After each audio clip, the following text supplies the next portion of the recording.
Welcome to the Intelligence Briefing Live What's the Buzz, where leaders and hands-on experts share how they have turned hype into outcome. Today we'll talk about how you can go beyond quick win use cases for generative AI. And who better to talk about it than someone who's an expert at doing just that? Randy Bean. Hey Randy, thank you so much for joining. Hi Andreas, nice to be here. Awesome. Why don't you tell our audience a little bit about yourself, who you are, and what you do?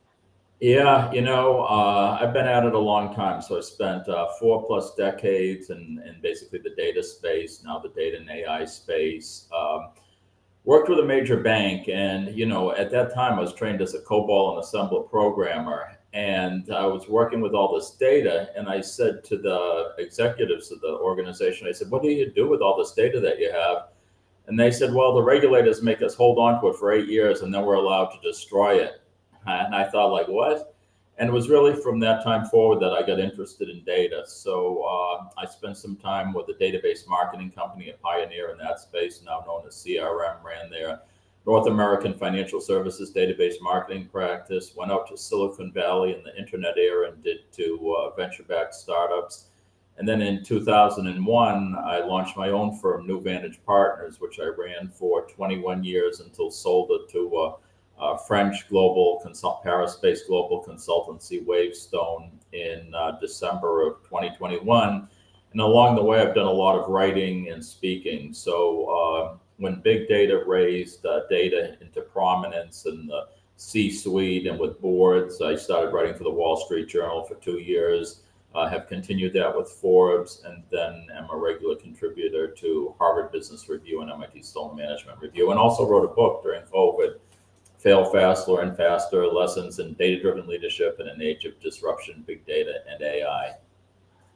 Awesome. Thank you for sharing that. And I know that there's hardly a week that goes by where I don't see one of your posts or articles in my feed. So I'm super excited to have you on and learn from you today. Thank you. Yeah. So folks, for those of you in the audience, if you're just joining the stream, drop a comment in the chat where you're joining us from today. I'm always curious to see how global our audience is and what faraway places we're able to reach. And also don't forget to subscribe to my newsletter, The AI Memo, under intelligence-briefing.com/newsletter, so you can stay up to date how you can successfully lead AI projects in your business. Now, with that out of the way, Randy, should we play a little game to kick things off? We can try. All right, perfect. So let's see if this is working. Doesn't look like it is, but that's fine. So if let's at least pretend that I'm pressing this button. Sure. So if AI were a month, what would it be?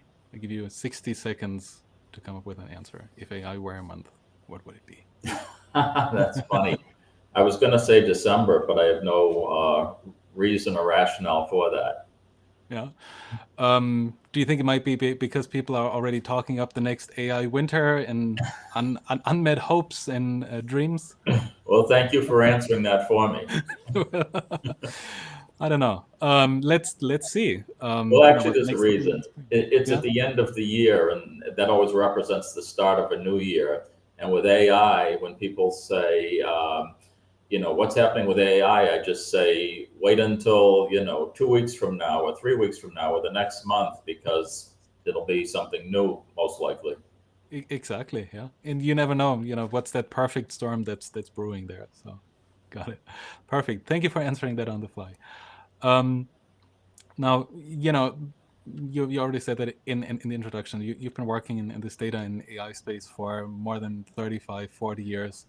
And I think now with Gen AI, right, there's a lot of excitement still that I see, which is also exciting for me because there's so many different opportunities and things you can do and places you can go with these technologies. But I also feel that a lot of those use cases are more like, quick wins, low-hanging fruit, whatever you want to call them. And generally, I'm curious to see what's next. What's the next big thing once we figure this out? How to write pithy copy, how to create social posts, right? All the different places where Gen AI is being added. So maybe more broadly, I'm curious, what have you seen across your career, more than 30, 40 years, advising Fortune 1000 companies? Yeah. In data and AI, what's changed and what's stayed the same? Well, I think the most important thing is to maintain perspective, because the same questions that people asked me 40 years ago, how can we take this data and gain insights from this data? How can we learn? Are fundamentally the same questions that people are asking today. So in a sense, things have changed exponentially in terms of computing power, in terms of the volumes of information. But things haven't really changed from a human perspective in terms of many of the problems that organizations are trying to solve. And as a result of that, because I've spent most of my time advising Fortune 1000 senior executives, most of those business leaders, a lot of what I try to do is help them keep things in perspective. So I'm often asked, what do you think about this? What do you think about that? And I say, I have no idea. And they say, what do you mean you have no idea? Aren't you the expert? And I say, well, first of all, expert's a very tricky word to use. I don't consider myself an expert, but then nobody really is an expert because things evolve so quickly. And so I guess my point in that is that you can't chase every rabbit down the hole.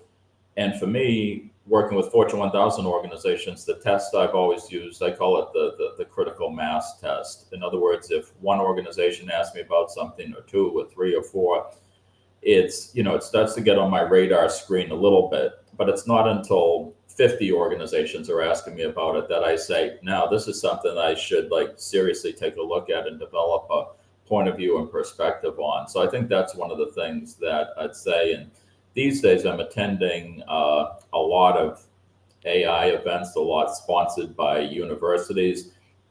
And, there's just so much out there that's coming so quickly that I think it is important to step back a little bit and say, what are the core issues that we're trying to solve?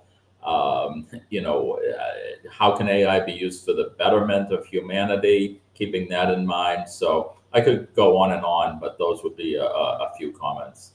I see. Yeah, that's exciting to hear, right? That the fundamental questions and challenges seem like they're the same, right? And it's just a new technology, but I feel like in a way it's also a bit concerning, right? That we over the last 40 years haven't been able to drive as much change and widespread awareness of what are the things you should be asking. How do you get your things in order, right? So you prepare for whatever that next hype and that next topic is. Well, I have all these lessons learned from my career. And at one point early on, maybe I was 30 at the time, CIO for a top 3 bank, he said to me, Randy, nothing ever happens in less than a decade in this industry. And I thought, wow, what a amazingly cynical attitude. But I've come to find that is, maybe it's not always a decade, and it depends what the thing is. But yeah, things take time. People don't like to change. Organizations don't like to change. And even if you think of the internet and digital adoption, which is roughly 25 to 30 years old now, the digitally native companies, immediately, Amazon, Google, et cetera, they start operating from day one. But if you look at the Fortune 1000, 90% of the Fortune 1000 by number are legacy companies. And those companies adopted the internet digital capabilities over a very long period of time, a couple decades. As a matter of fact, several large organizations said to me during COVID, we've done more in terms of executing on our digital strategy within the past year than we did in the previous 20 years. So it tells you something about the pace of adoption. And also, if you're part of that 90%, you're not really competing with Amazon and Google. You're competing with the other insurance companies, the other banks, the other manufacturers, et cetera. So you don't need to be, at the leading edge of AI or machine learning adoption. You just have to be where the others are and maybe a step or two ahead of them. Yeah. I think that's those are very grounding words and experiences. Now, looking at trends like AI, Gen AI, and again knowing that there are some fundamental things that haven't really changed, and probably some of them are in people's minds, some are in the environments and systems we all work with.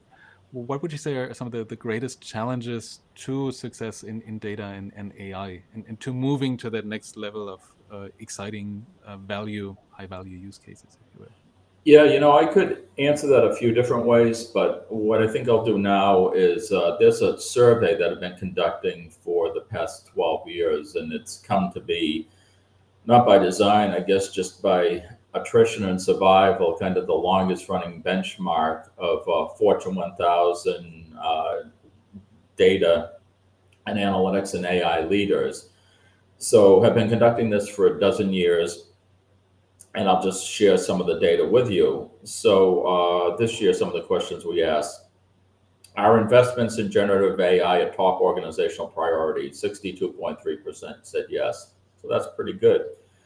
Are you increasing investment in generative AI? 89.6% said yes. Sounds very good. Do you believe that generative AI has the potential to be the most transformative technology in a generation? 64.2% said yes. So again, pretty positive. Do you believe there's needs for safeguards and guardrails for governing generative AI? 99% said yes. I still say I'm not sure what the other 1% were thinking, but there you go.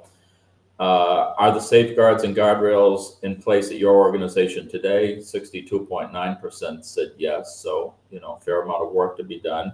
Yeah. Is the talent in place to responsibly implement generative AI? And 50.5% said yes, and 49.5% said no.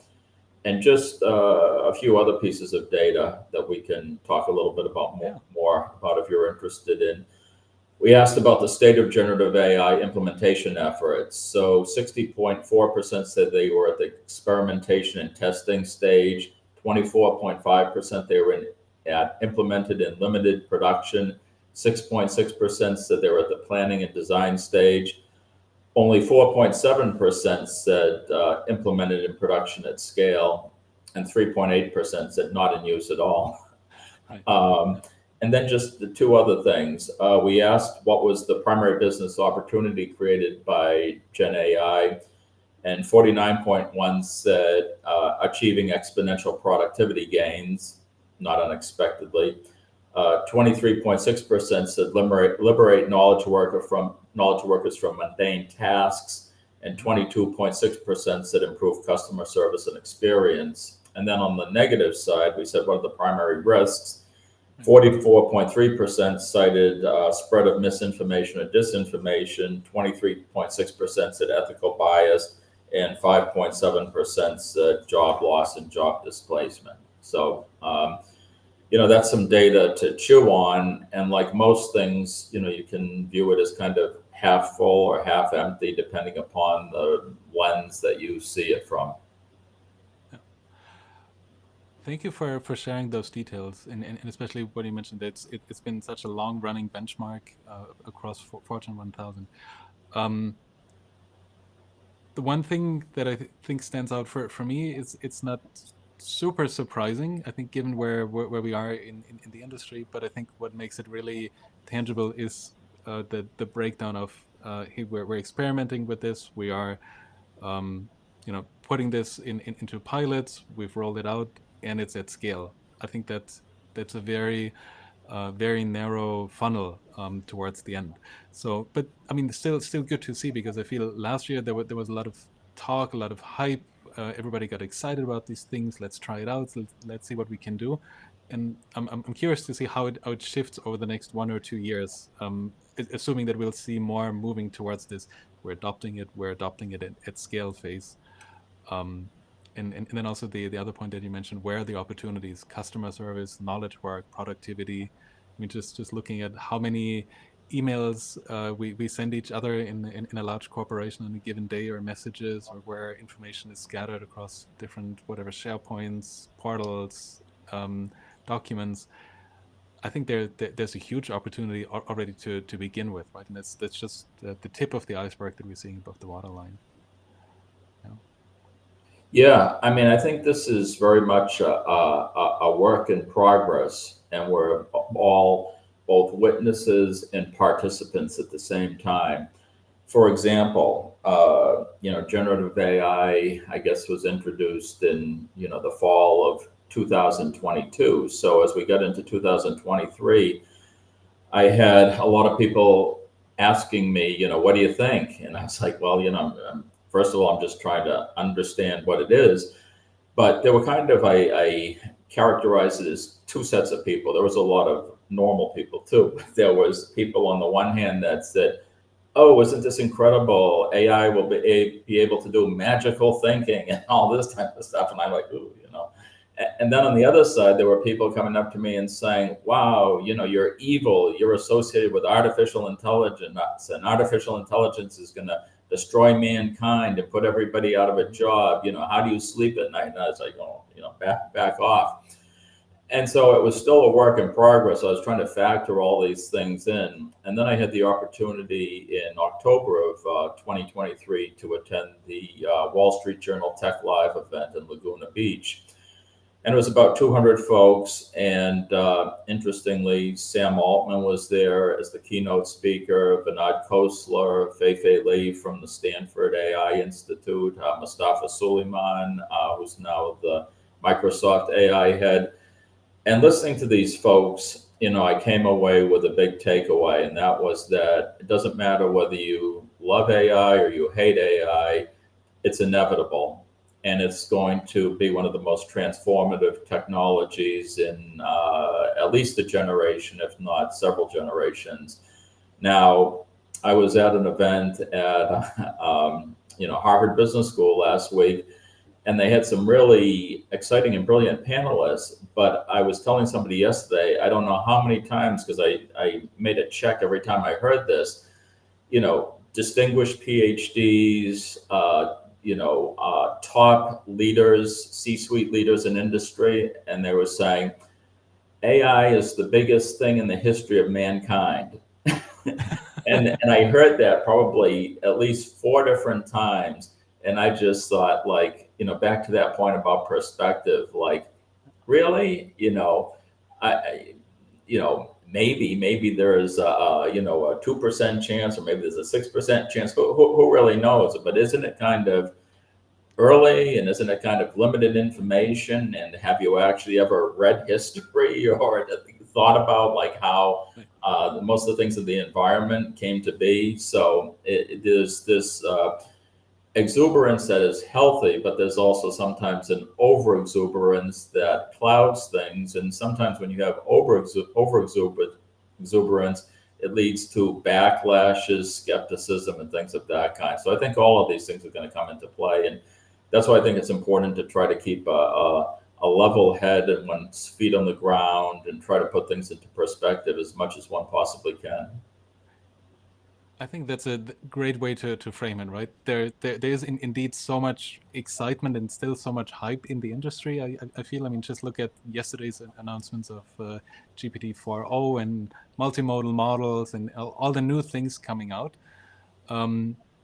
But I also feel putting them into perspective of, hey, what can we actually do with it today? And what are the things where this delivers real tangible business value? And it's not just a shiny object or some mirage that we're chasing because it's cool or because now there is tech. I think definitely approaching that with the right mindset and starting from a business point of view also makes sure, or helps you make sure that there are fewer lost opportunities, fewer money pits, and the opposite of that, right? Generating a return. I'm taking a look at the chat, and Gaurav is asking about the report and the benchmark that you talked about. If there's a way to get access to it, or how to get access to it.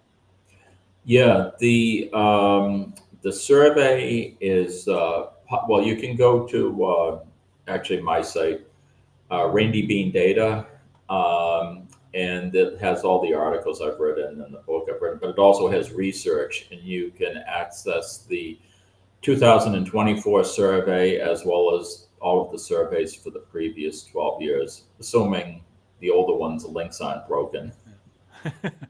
Awesome. Thank you for sharing. Look, we just talked already about one example, right? People being overconfident that Gen AI is the latest thing, right? It's bigger, or at least as big as the invention of fire, discovery of fire. There was another statement, I think, from Bill Gates a couple of months ago. And to your point, I think that optimism, that excitement is healthy because it helps us move forward. It helps us think differently, approach problems in a different way. Now we have this technology, this capability that will help us in many different ways.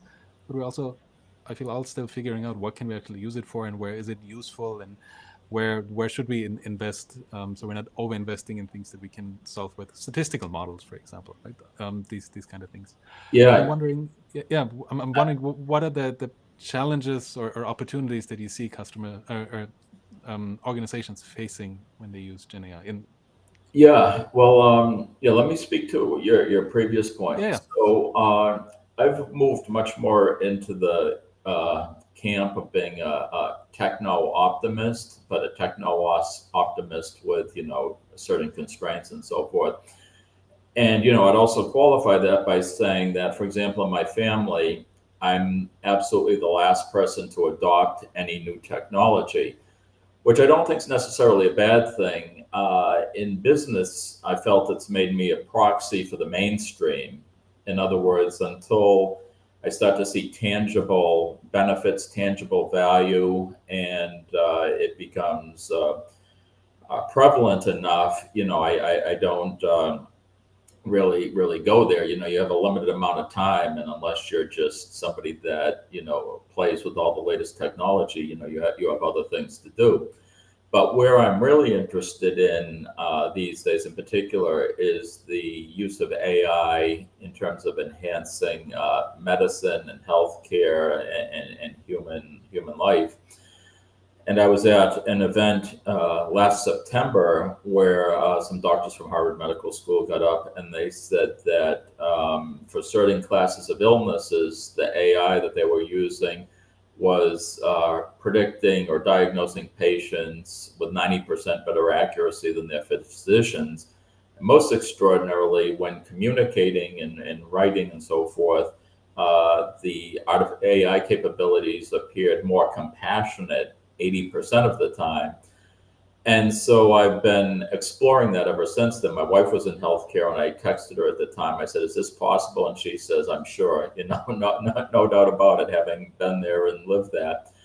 And then I had Chief Data and AI Officer for Mayo Clinic on a panel a few weeks after that. I asked him the same question about these numbers. And he said, "Yeah, it's completely consistent with what we're seeing." And then I've been doing some work recently with Washington University in St. Louis, and they're finding the exact same thing. So I think that in the context of healthcare and medicine, there's a lot that can be done in terms of more efficient diagnosis of patient diseases, treatment plans, and all of those things can contribute to the quality of health and longevity. So I think that's very exciting. Now, don't get me started on social media. Right. Yes, got it. Now that brings up another question, right? So if there's a lot more transformation, a lot more AI-driven transformation and opportunities, who do you see leads those organizations, those large AI data-driven transformations? We've talked about the chief data officer a couple of years ago, right? They've come and gone, chief data and analytics officer. Now we've got the chief AI officer as a new title, maybe a bit inflationary lately, if you look across LinkedIn and in the industry. But is that chief AI officer something that now every company needs to have to spearhead this, or are there different leaders with different skill sets that are needed? Yeah, that actually happens to be my sweet spot. Like some of the other questions, it's kind of, I'm learning like everybody else, but because have been involved in helping Fortune 1000, have been involved with helping Fortune 1000 companies for, 25, 30 years in terms of how they leverage data and analytics and AI. As it so happens, the first chief data officer for a major bank was hired out of my firm in 2008, 2009 to go to Citigroup.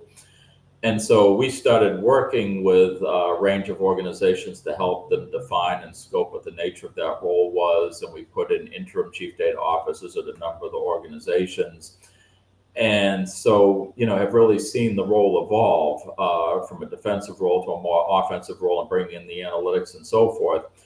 And so now there's the question of where does AI sit? And we actually asked that question in the survey this year. I'll try to dig it up. So right here, we said, is analytics part of the CDO function at your organization? 70.8% said yes. And we said, is generative AI part of the CDO function at your organization? 61.7% said yes. Then we asked the opinion. We said, should generative AI be part of the CDO function in your organization? 79.4% said yes. However, in December, I participated in an event at the Institute for Experiential AI at Northeastern University in Boston. And it was divided into 2 days. The first day was the Chief Data Officer Day, and the second day was billed as the first ever Chief AI Officer Day. Now, not being able to stay out of trouble, I turned to the organizers and I said, first Chief AI Officer Day? And they said, yeah. And I said, I thought that was in 1962. And they thought they misheard me or whatever. They just kind of looked at me and said, okay, let's start the event. Then they thought I was like, what the hell is he talking about? Yeah. In the past couple of weeks, I've had a chat with a few people that have been involved with AI for many years. And both times they said, back in the 1960s, this and that was happening. I said, yeah, I tried to make that point in December and it went completely over people's heads. But on the first day of the CDO event, I hosted and moderated the CDO keynote panel. And most of that day was focused around all the challenges, cultural challenges, et cetera, that the CDOs face, and the short tenures, and all the reasons why the job has been frustrating for many. But then the Chief AI Officer Day was like a greenfield day. The first day the room was packed. The second day the room was standing room only. It was like out to the street. And I said to the Chief Data Officers, I said, you should all just call yourself Chief AI Officers. And for 2 years, everybody be off your back. They'd be kind of bowing down to you and so forth. So to your question, do you need a Chief AI Officer separate from the Chief Data Officer? Who knows? It depends. It depends upon your organization, what industry you're in, the culture of your company, where you place yourself in terms of an early adopter, a fast follower. I don't think there's any single pattern, but it'll be interesting to see how it plays out, because some, 30 to 35% of organizations now are actively looking for Chief AI Officers. Yeah, and I think the U.S. government is as well, right? 400 Chief AI Officers to be hired. Well, yeah, so organizations have these mandates, but, in the early days of the Chief Data Officer role, people would ask me about it, and I said, it's a check the box thing. So the organizations, the regulators say, are you data driven? Yep, we hired a Chief Data Officer. So now you have these things where you announce that all the government agencies have to have a Chief AI Officer. It's, a lot of it's for show. And you could argue that, well, it's good foresight to have somebody that's a central person that's thinking about AI in the various government agencies. But, private industry isn't moving at that same pace, and private industry is usually much faster at doing things and making things happen than the government. So, I say great in terms of raising awareness of AI, but I can't imagine that, if taxpayers look at productivity, at any point, it might be something that becomes called into question. Okay, that's an interesting take. Thank you for sharing that. But makes sense, right? To put AI front and center, also in line with the executive orders and everything. But time will tell. Now, Randy, we're getting close to the end of the show, and I was wondering if you can summarize the key 3 takeaways for our audience today before we wrap up.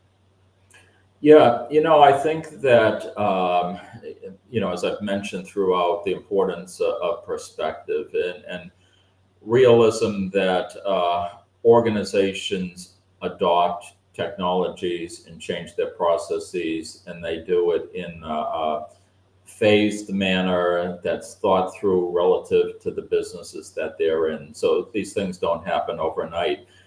But I think that all organizations, everyone should be doing as much as they can to keep abreast of how AI is evolving.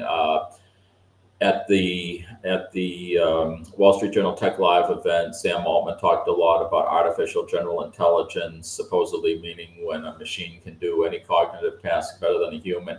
You know, that's really the kind of holy grail. That's what Mustafa Suleyman talks about in his book, The Coming Age. So, you know, there's some great books to read like that, and Phi-Phi Lee's book. So keep abreast of things, but also maintain a proper balance and look for the right opportunities where you can use AI in your organization. Awesome. Thank you so much for joining us today and for sharing your expertise with us. It's my pleasure, Andreas. Wonderful. And for those of you in the audience, thank you for joining us and for learning with us. Looking forward to seeing you next time for another round of the Intelligence Briefing Live. What's the Buzz? Bye-bye.